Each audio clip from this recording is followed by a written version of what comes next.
Así la defensa, pues, de los personajes que están en el ojo del huracán.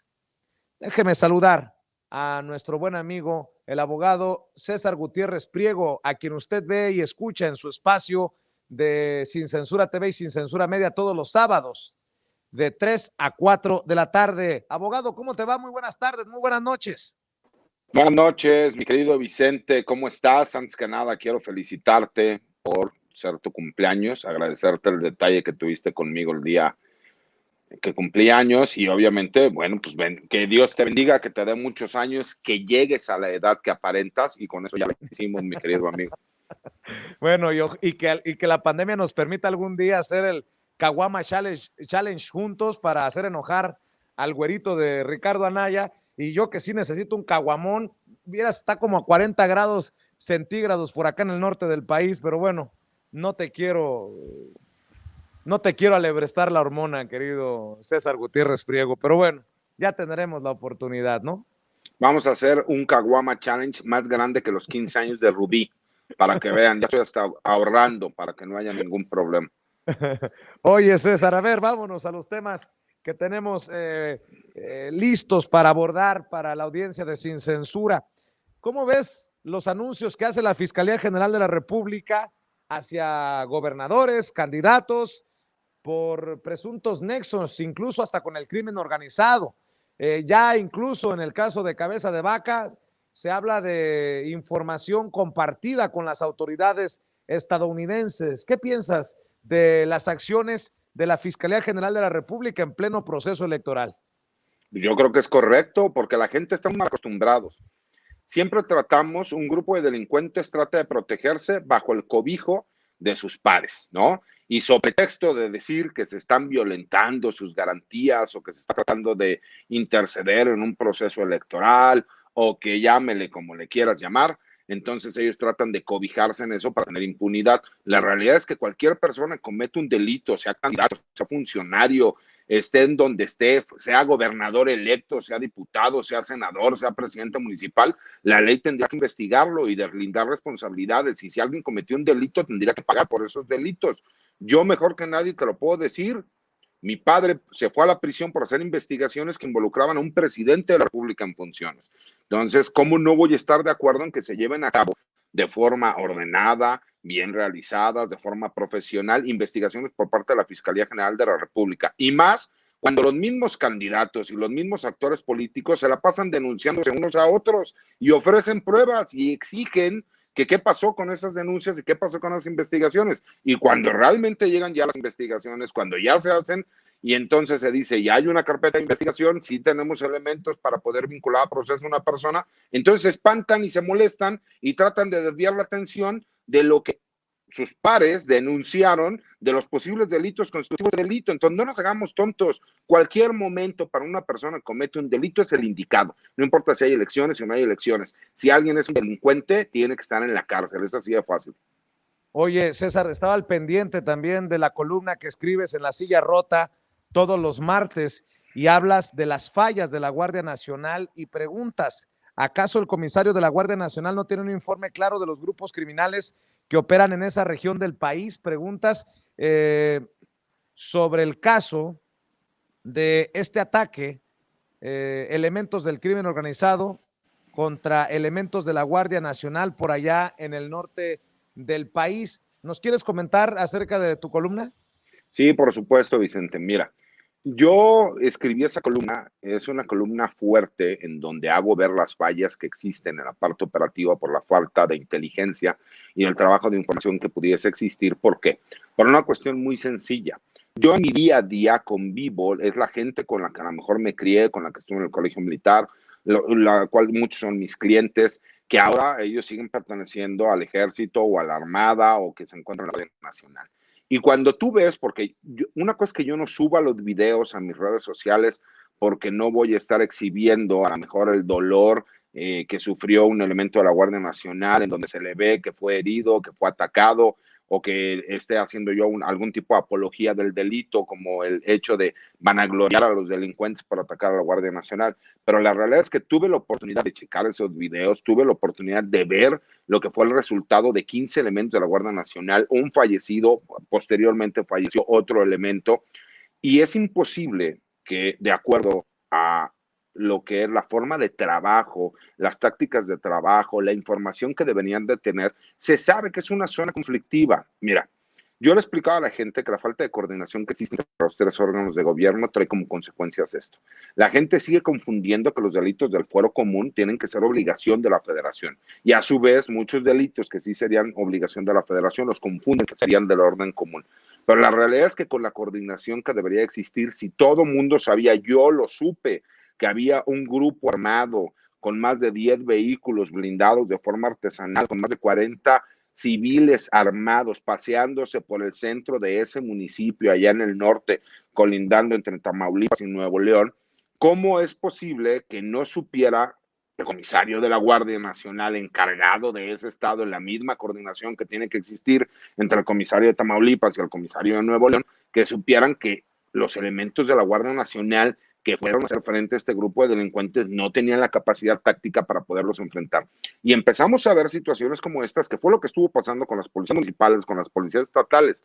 Y si es una llamada de atención, porque no es posible. Yo entiendo que Rosa Isela llegó para encargarse de la parte administrativa de la Secretaría de Seguridad Ciudadana. Y la parte operativa la maneja el general Bucio por medio de la Guardia Nacional. Pero ¿qué pasa con los comisarios? ¿Qué pasa con ese trabajo de inteligencia? ¿Vamos a seguir sacrificando al personal por las omisiones? Porque yo siempre lo he explicado, es muy fácil en el escritorio, en un papelito, decir cómo se va a llevar a cabo un operativo. Y ese operativo es perfecto, porque en el papel, con 20 elementos de la Guardia Nacional, tú puedes detener a más de 40 elementos civiles armados con vehículos blindados de forma artesanal. No, hombre, es más, lo detienes a todos sin un solo disparo, pero en la realidad pasan cosas como estas. Y ahí es el problema donde la gente se olvida que el elemento policíaco, el elemento militar, el elemento de la Guardia Nacional, el elemento de la Marina, son seres humanos también, y también necesitan apoyo, y también necesitan que lo que son sus superiores se den cuenta de cuáles son las necesidades, que los escuchen. El material humano es lo más importante que tiene una institución, y a mi consideración hay una falla garrafal por parte de los sistemas de inteligencia y de la forma de reacción que tendría que tener la Guardia Nacional, y eso cuesta vidas, y si sigue costando vidas, imagínate nosotros cómo le vamos a exigir el día de mañana a los elementos de la Guardia Nacional, a los elementos militares, a los elementos navales o a los elementos policíacos que hagan su trabajo. Pues va a llegar el momento que van a decir, si quieres llegar a viejo, hazte pendejo. Y no quiero que pase eso. No quiero que pase eso, ¿por qué? Porque sí se tiene las capacidades tácticas y de inteligencia como para poder hacer trabajos favorables. Y no simplemente desde un papelito en un escritorio hacer el trazo de los operativos, porque la realidad es que tienen que estar en el campo viendo cuáles son las necesidades del personal. Oye, César, fíjate que estaba esperando esta oportunidad para platicar contigo, tú que tienes muchas relaciones en las Fuerzas Armadas, tú que sabes de este mundo. Eh, Fíjate que estaba viendo este video que publica Lorenzo Córdoba, el consejero presidente del INE, en el que dice confiar plenamente en las Fuerzas Armadas, dice que el fraude electoral en México no existe, y me parece de una forma muy cobarde que se escuda en las Fuerzas Armadas. Imagínate, algo que saliera mal. Dice que son las Fuerzas Armadas las que resguardan los paquetes electorales. En momentos en que hay tantos cuestionamientos para la autoridad electoral, por eso considero que es cobarde que saque este video para escudarse en las Fuerzas Armadas el consejero presidente del INE. ¿Tú cómo lo viste? ¿Qué piensas? Yo pienso que efectivamente, desafortunadamente, los militares son el perro bravo, ¿no? O el perro de rancho, que cuando hay pleito, pues sueltan al perro, y cuando hay fiesta, se amarra al perro. ¿A qué voy con el comentario? Todo ese grupo de gentes de ese mismo sector político y que han sido afines durante años, han criticado el hecho de que el ejército cumpla con funciones constitucionales que en teoría no le corresponden, porque desconocen cuáles son las obligaciones que tienen las Fuerzas Armadas de acuerdo a la ley orgánica y que está estipulado en la misma Constitución Política de los Estados Unidos mexicanos. Pero voy más allá. Sí, por supuesto, la garantía de que los votos van a existir, de que los votos se van a trasladar y que van a ser resguardados, sí son las Fuerzas Armadas, el Ejército de Marina, los que se van a hacer cargo. pero ellos no son los que se van a encargar de que esos votos, cuando lleguen a su resguardo, sean los mismos que la gente fue a votar.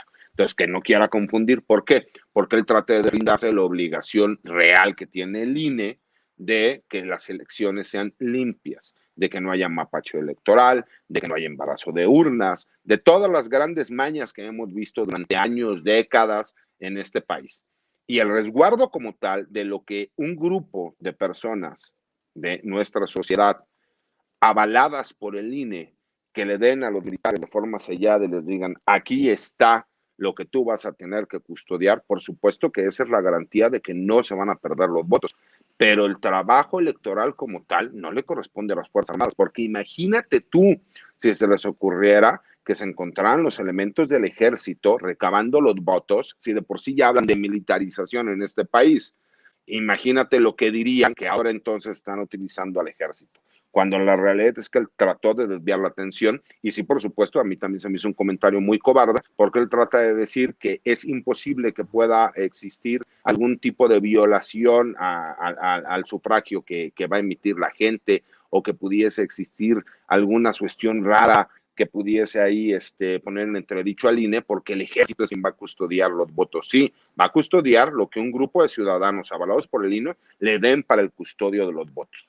Esa es la realidad. Entonces, él trata de desviar a la gente y trata de deslindarse de responsabilidades y de lavarse las manos, cuando la realidad es que es única y exclusivamente obligación del INE en lo que van a ser las elecciones del país. El resguardo de los votos será por parte de los elementos militares. Oye, precisamente, César, para ir cerrando, ¿qué piensas de los dichos del presidente Andrés Manuel López Obrador? Tú eres un hombre de leyes, tú eres un experto en derecho militar, pero eres un hombre de leyes. Y dice el presidente que hay jueces que defienden intereses creados, que unos lo hacen por conservadurismo y otros por dinero. Dice que a él no le toca investigar por qué lo hacen, pero que nosotros debemos de defender los intereses de la nación, dice el presidente Andrés Manuel López Obrador. Como esta mesa de todos los martes, y le mandamos un saludo al maestro Jesús Lemus, algo se le atravesó al maestro Lemus que no le permitió estar con nosotros, es de seguridad nacional. Yo te pregunto, ¿qué onda con este juez Juan Pablo Gómez Fierro que ahora suspende, va con suspensiones contra la ley de hidrocarburos, así como lo hizo con suspensiones contra el registro al padrón de telefonía móvil, como le metió suspensiones a la ley eléctrica del presidente Andrés Manuel López Obrador? ¿Qué opinas de este personaje ya catalogado como héroe por los opositores a la 4T?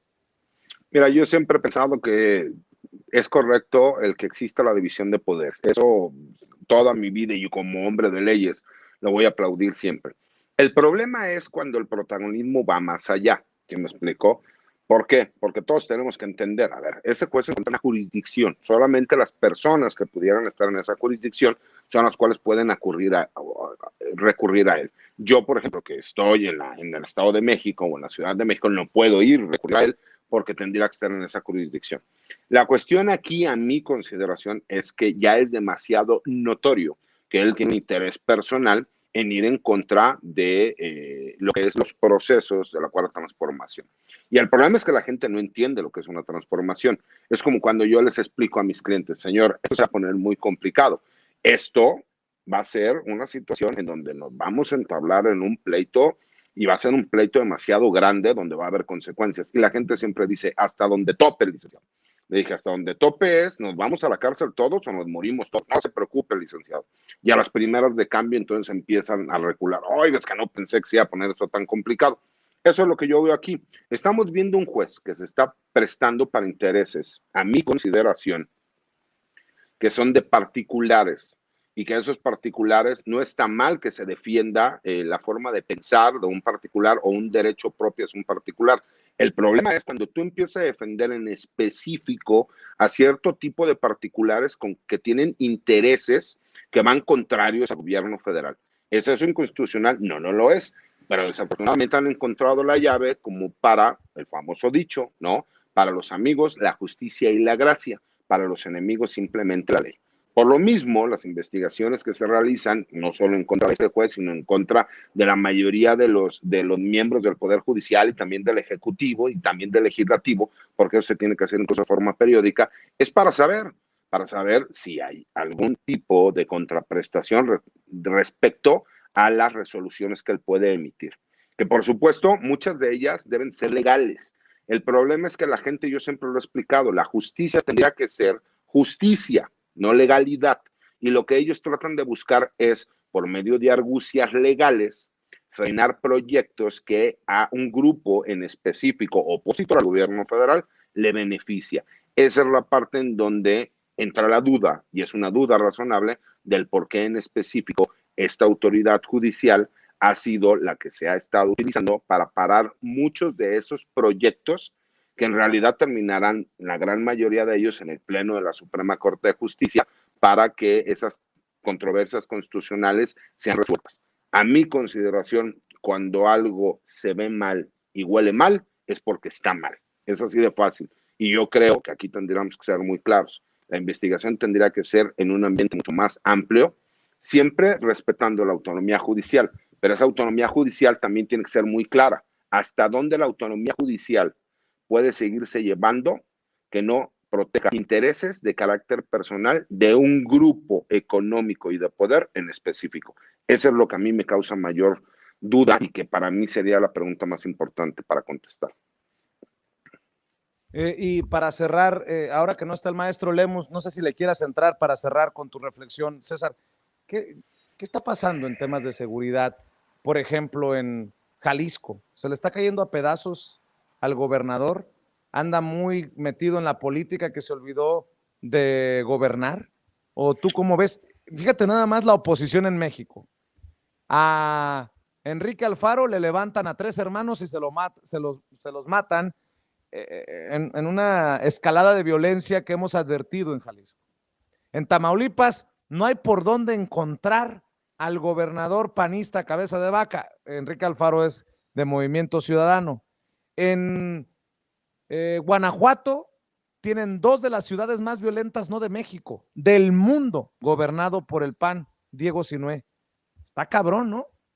No, no solo está cabrón, el problema viene aquí, que la parte que yo te decía, ellos siguen sin aceptar la responsabilidad que tienen respecto a brindar seguridad a sus ciudadanos. Y siempre es con el pretexto de echarle la culpa o aventar la bolita a la federación, no cumplen con su obligación. Pero la mayoría de los delitos de los que estamos hablando son del fuero común. El secuestro es un delito del fuero común. ¿Se me explicó? El hecho de la violencia que vemos en el día a día, por ejemplo, en Guanajuato, también con el pretexto de que la federación no es quien nos apoya, la realidad es que ellos son los que han ido creando ese ambiente de inseguridad. ¿Te has dado cuenta que la mayoría de los candidatos del partido que tú me digas no hablan de seguridad? Es curioso que los mismos gobernadores, los mismos presidentes municipales, los mismos encargados de la seguridad no hablan de propuestas de seguridad. No es posible, y lo estamos con la columna que comentamos, que escribí, Tamaulipas y en Nuevo León hubo un ataque a elementos de la Guardia Nacional y yo no veo a los grandes medios hablando de eso.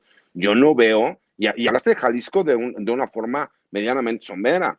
Todos los días tú te puedes dar cuenta que hay ataques a las diferentes cámaras del C4 y del C5 en el estado de Jalisco. ¿Por qué? Porque es una herramienta tecnológica que podría servir muchísimo para las autoridades y para inhibir los grupos criminales. Pues, ¿qué te demuestra? Que no solo no hay control, sino que simple y sencillamente las autoridades no solo no están respetadas, sino que no hay trabajo de investigación, no hay seguimiento y que realmente los grupos del crimen organizado se han apoderado de esos estados, de esos municipios, de esas regiones. Y curiosamente, muchos de esos actores políticos son de la oposición y tratan de desviar la atención cuando la obligación de ellos primordial y que la constitución de cada uno de los estados es que tienen que garantizar la seguridad pública. Por eso ellos tratan de desviar la atención hablando de que supuestamente hay presiones externas por parte de la federación. No nos hagamos tontos, pues si la obligación es de ellos, ellos tienen las herramientas, los presupuestos, las policías para poderlo llevar a cabo. Incluso tienen destacamentados elementos de la Guardia Nacional, del Ejército y de la Marina. tanto de forma permanente como de forma regular, que le están mandando por los mismos altos índices de criminalidad que existen. Y aún así sigue pasando lo mismo, la falta de coordinación de esas autoridades, que muchos de ellos ni siquiera se sientan en las mesas de seguridad, es porque ellos no quieren acatar cuáles serían las normas que se tienen que llevar a cabo. Entonces, el fracaso es completamente de ellos. No me pueden decir que el que se sube a robar a la combi, como lo vemos todos los días en el Estado de México, es un problema de la Federación. Lo mismo lo vemos en Jalisco, lo mismo vemos en el Estado de Tamaulipas, lo mismo vemos en Guanajuato. Y ellos tratan de desviar la atención. La realidad es que han fracasado. Han fracasado, ¿por qué? Porque una, no tienen la capacidad para hacerlo, y dos, porque no han entendido que no es obligación de la federación. Tienen que coordinarse. Y esa falta de coordinación es también por caprichos de muchos de estos sectores políticos, que muchos de ellos incluso han dicho que no se van a sentar en las mesas porque se tienen que hacer las cosas como ellos quieran. Pues entonces soluciona tus problemas, pero como no los solucionas, entonces tiene que ir la federación a apoyarte. Y entonces ahí es donde te quieren lavar las manos, como Lorenzo Córdoba, a decir, es que ya vino el ejército, ya vino la Guardia Nacional, cuando son delitos del foro común, el 80% de los que se cometen en esos estados. Entonces, pues no nos hagamos tontos, simple y sencillamente nos damos cuenta que ese contubernio que han tenido muchos de estos políticos o muchos políticos durante muchísimos años, pues le está pagando, en este momento le está pasando la factura. ¿Por qué? Porque a los grupos criminales no les interesa si hay elecciones o no hay elecciones. Ellos quieren seguir llevando a cabo el negocio por el cual pagaron para que un candidato llegara. Esa es la realidad. Querido César Gutiérrez Priego, abogado, le voy a pedir a la gente que esté al pendiente todos los sábados en Sin Censura TV y Sin Censura Media para que te sintonice en el espacio que conduces de 3 a 4 todos los sábados, insisto. Mañana estarás con nosotros, veo, de 11 de la mañana a 1:30 de la tarde en Sin Censura Diurno, y hay que invitar a la gente para que lea tu columna los martes, para que lea tu columna los jueves, para que esté al pendiente de lo que publicas en redes sociales y que te apoye. Y esto ya es fuera de broma, que te apoye en tu canal de YouTube personal. Yo sé que tienes una apuesta de la que has mencionado, pero ojalá que no sean 10,000, que sean 100,000, que sean 1,000,000 las personas que respalden la información que tú presentas. No, al contrario, Vicente, la verdad es que te agradezco, bien lo sabes. Tengo el grave problema de ser medio hocicón, y como soy medio hocicón, pero también soy de palabras, pues tengo que cumplir siempre cuando ofrendo mi palabra. Tan es así que por eso, bueno, tengo este intento de barba que Cantinflas se veía mejor que yo, pero ahí vamos. Y mi canal de YouTube es César Gutiérrez Priego. Ahí les pido que me apoyen. Tengo una apuesta antes de que finalice el mes de mayo para llegar a 10,000 suscriptores. Tengo mi cuenta de Twitter, que es @CésarGutiPrim. Los martes, como bien lo comentaste, tengo una columna en La Silla Rota, donde hablo de temas de seguridad nacional y de Fuerzas Armadas. Los jueves escribo otra columna y una videocolumna en el blog de información militar Campo Marte y de Seguridad Nacional. Y asimismo tengo las páginas de la Fundación General Jesús Gutiérrez Rebollo, que es en apoyo de personal marino y militar que se encuentra procesado y sentenciado. Querido César, te agradezco mucho como siempre y estamos al pendiente. Mañana nos saludamos. Claro que sí, Vicente, y un abrazo. Ya estamos amarrados para cuando se acabe esto de la pandemia, podamos hacer nuestro Corona Challenge y que la gente no solo lo va a disfrutar, yo personalmente voy a estar haciendo ahí la carne asada, pero carne asada bien, porque nos la van a mandar de Sonora para que yo nada más ponga la carne y nos pongamos a hacerlo. Digo, ya ves, yo soy ya hablador, pero ya te metí también en el chisme, en el mitote. Pues como diría el Francisquini de Hermosillo, ¿se va a hacer o no se va a hacer la carnita asada? Se va a hacer, mi querido Chente. Cuídate mucho, te mando un abrazo. Un abrazo, abogado. Buenas noches. El abogado César Gutiérrez Priego hablando con nosotros sin censura.